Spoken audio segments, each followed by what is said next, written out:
Otras aplicaciones de los diodos. Parte 2 de 2.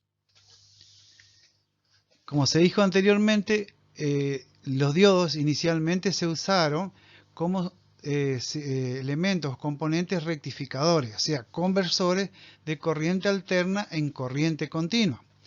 Tal es así que en la hoja de datos de diodos rectificadores de silicio decían solamente utilidad rectificador, se le llamó rectificador nomás. Inclusive al comienzo se le llamaban silicón, para diferenciar un poco de los diodos que ya existían, que eran diodos al vacío, o sea, válvula. En cambio, hoy en día los diodos rectificadores no solo tienen esa aplicación, sino que tienen usos muy variados, que son de usos generales. Por eso, en los manuales hoy por hoy dicen diodos rectificadores de usos generales o diodos de usos generales nomás. Y de ahí viene el motivo de esta presentación, que mostraremos algunos circuitos, algunas aplicaciones utilizando diodos. Generalmente hay diodos específicos, pero en este caso serían los diodos de uso general. Acá vemos un circuito muy sencillo utilizando diodo como protección de inversor de polaridad. En serie, por el camino de la corriente, hay un fusible. En caso que se invierta la polaridad, el diodo entra a conducir. Si no se invierte la polaridad, el diodo está en inversa. Si se invierte la polaridad, el diodo entra a conducir y funde el fusible. Entonces protege el resto del equipo contra inversiones de polaridad. Como ven, acá hay una aplicación distinta de la natural del diodo rectificador. No estamos rectificando, sino que estamos aprovechando una de las propiedades de los diodos. Otro tipo de protección contra inversión de la polaridad es poniendo un diodo en serie con el camino, de manera que cuando la tensión es correcta deje pasar la corriente al circuito de carga.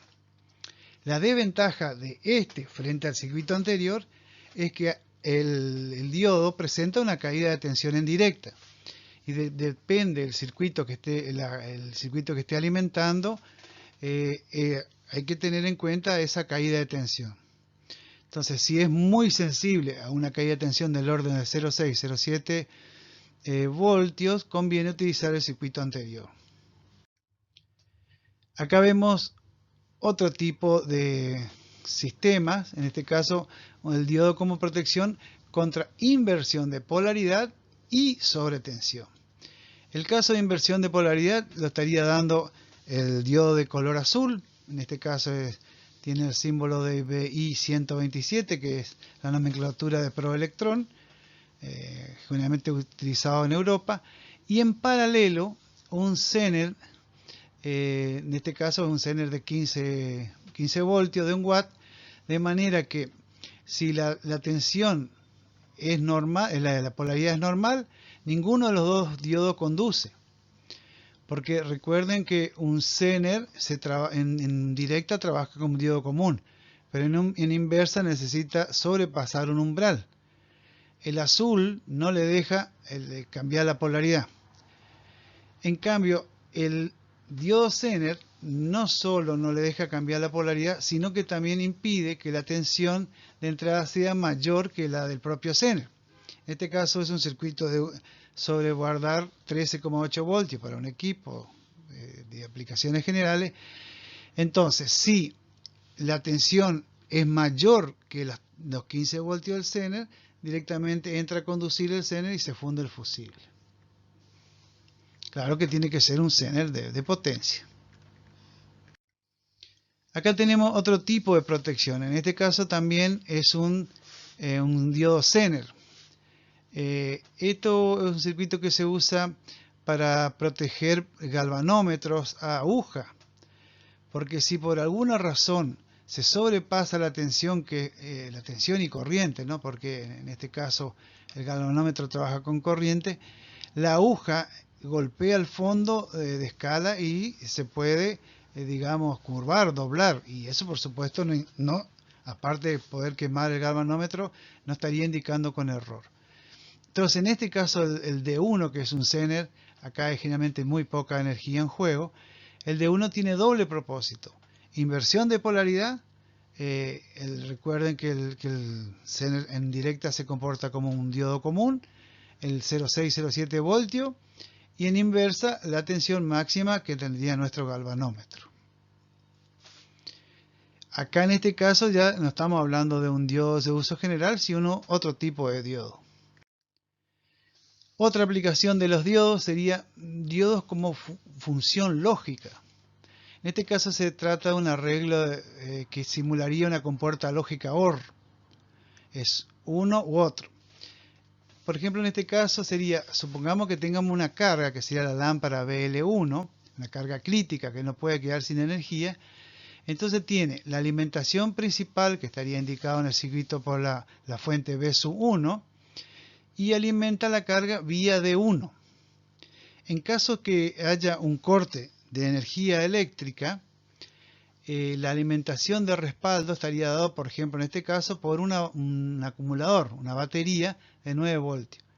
Al cesar la alimentación principal, vía D2 va la energía a la carga, pero no va a la fuente principal. Entonces, de esta forma se obtiene lo que conocemos con el nombre de UPS, fuente de alimentación ininterrumpida.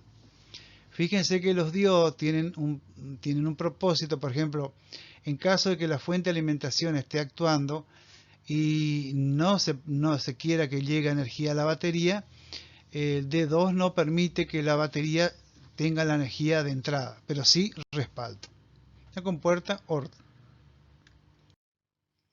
Otra aplicación también sería el caso de que podríamos llamarle una UPS en corriente continua. Acá está formado por dos diodos, el de 1 y de 2, una fuente regulada, por ejemplo 7805, imaginemos esto, y una batería de respaldo de 9 voltios. Entonces D1 tiene doble función. Una, no permite la inversión, o sea, protege la inversión de polaridad y no permite que la batería inyecte carga a la fuente de entrada. Imaginemos que hay energía de entrada. Entonces la corriente va hacia la fuente regulada 7805, entregando 5 voltios a la salida, y a su vez carga la batería de 9 voltios. Recuerden que para tener 5 voltios a la salida de un regulador, necesitamos a la entrada por lo menos 3 voltios más. O sea que asumamos que tiene más tensión, supongamos 12 voltios tranquilamente, y de modo que los 12 voltios de entrada, luego del 7805 salgan 5 a la salida y alcancen esos 12 voltios también para cargar el acumulador B1. Ahí está ilustrativamente un resistor de 1K, R1, pero es para limitar la carga de corriente a la batería. Luego, supongamos que se corta la energía, entonces la batería pasa a suministrar vía el diodo de 2 a la fuente regulada 7805 y la salida sigue teniendo 5 voltios. Pero ¿qué hace D2? D2 directamente puentea la resistencia R1, que si no tendríamos mucha caída de tensión y nos llegaría a alimentar el 7805. Otra aplicación de los diodos. También en los circuitos de push-pull o circuitos, por ejemplo, en este caso de amplificadores de audio con salida complementaria, que es un transistor NPN y un PNP, se produce, si se conecta tal cual se muestra en la figura, se produce una distorsión por cruces, que se llama crossover distortion, que se manifiesta con un sonido muy desagradable al conectarlo en los altavoces. Acá en Argentina le decimos parlante. Para solucionar esto, se usan diodos compensadores en la base de los dos transistores. De esta forma como se ilustra en la figura. Entonces, el circuito en salida complementaria, también conocido como push-pull o clase B, se suele instalar dos diodos como se muestra en la figura para evitar la distorsión de cruce, o sea, cuando cruza por cero la onda, porque cada transistor trabaja con una semionda. eso verán después en electrónica analógica. Otra aplicación, también en un amplificador clase B, simetría complementaria, recordemos que la carga generalmente es inductiva. Si esta simetría complementaria es un amplificador de audio que alimenta un altoparlante, un altavoz, un magnavoz, depende del país como se le llame, este elemento, este traductor electroacústico es una carga inductiva importante. Entonces hay que proteger los transistores de salida de esa carga inductiva alta, porque recuerde que esto está trabajando, está conmutando conforme al sonido. Acá tenemos el caso de un amplificador de audio, el TDA 2030, que le invito a que miren la hoja de datos y vean cómo está conformado, pero le voy contando que tiene una salida cuasi complementaria. Entonces, en paralelo con los transistores de salida van dos diodos que se ponen externamente, que son de 1 y de 2, de manera de proteger a los transistores de la carga inductiva que presenta el altavoz, el parlante.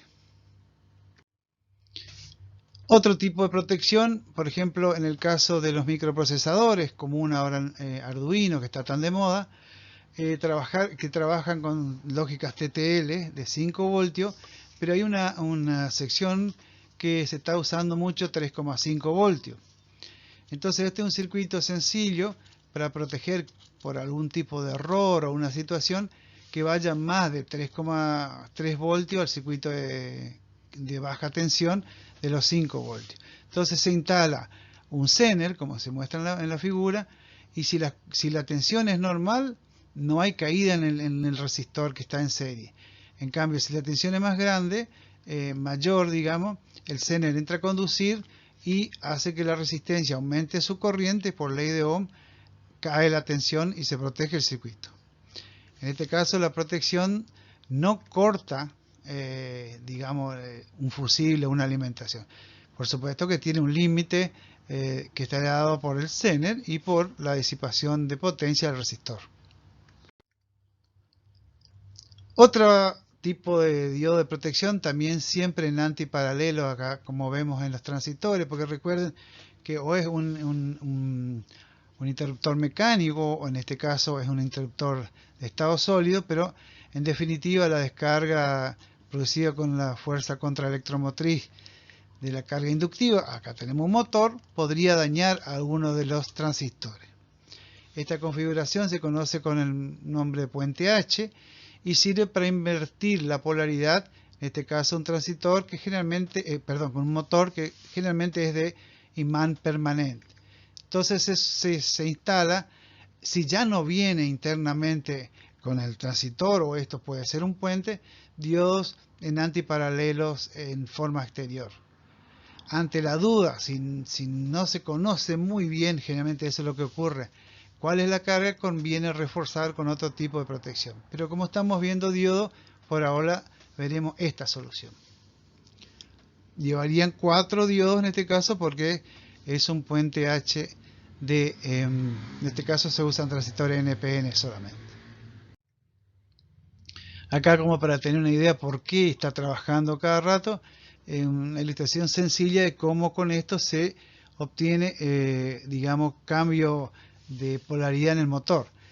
Porque este circuito también no solo se usa para control de sentido de giro de motores, sino también para controlar la velocidad del motor y también para producir corriente alterna, porque en vez de ese motor podría estar, por ejemplo, el primario de algún transformador. Entonces, conmutando rápidamente esos interruptores, se puede obtener corriente alterna que pasa a un transformador a partir de una corriente continua. Otra aplicación, eso sí es un diodo especial, un diodo detector de radiofrecuencia, utilizado en los primeros tiempos de la radiotécnica. Es un diodo especial que, digamos, que limita la señal que viene de las etapas anteriores antes de llegar a ser audio. También aparecen circuitos recortadores, si queremos recortar la onda o transformar de una forma a otro tipo de onda, inclusive obtener onda rectangulares o cuadradas a partir de sinusoidales. En este caso tenemos un zener y ese tiene un distinto comportamiento, ya sea de alterno o continuo en la entrada. Acá tenemos unos circuitos, unos ejemplos de recortadores, no entraremos mucho más en detalle, pero se obtiene una onda casi trapezoidal o recortada para muchas aplicaciones donde, por ejemplo, interesa más que nada cruce por cero para un tipo de sincronización. Acá hay otro tipo de recortadores donde tiene los diodos y hace actuar la fuente, entonces tendremos en este caso un recorte simétrico. Acá en el circuito de la parte superior tiene un solo zener, y recuerde que el zener en sentido directo es un diodo común y en sentido en inversa es el zener, tiene un recortador asimétrico. En cambio en el circuito de abajo tenemos un recortador simétrico. Otros tipos de recortadores, fíjense que los dos diodos zener están enfrentados. Y no hay problema porque mientras uno se está comportando como diodo en un semiciclo, el otro se está comportando como zener. Y acá se ve que entrando con 18 voltios pico a pico, se tiene 6 voltios a la salida. O sea, esa tensión depende, claro está, de los zener que se usa. También, por ejemplo, en circuitos, por ejemplo, diferenciales, se usan dos diodos para, digamos, limitar la tensión de entrada en cualquiera sea la polaridad. Y acá tenemos un ejemplo de un circuito tomado de un manual de recortadores de dos niveles, de entrada y de salida. Y esto sigue, hay bastante más aplicaciones. Estas son algunas de las aplicaciones que se ven, es más que nada para tener idea de lo que existe. Existen mucho más. Se le invita al oyente que indague, que vea, que busque. Hay varias soluciones, como por ejemplo en el auto cuando uno pisa el botón el pedal de freno, se enciende la luz roja de stop en Argentina por lo menos, y a algunos también le hace que se encienda la luz de marcha atrás, de retroceso. Bueno, eso se hace utilizando un diodo, por ejemplo. Bueno, y eso seguirá y le invito a que sigan indagando. Gracias por su atención.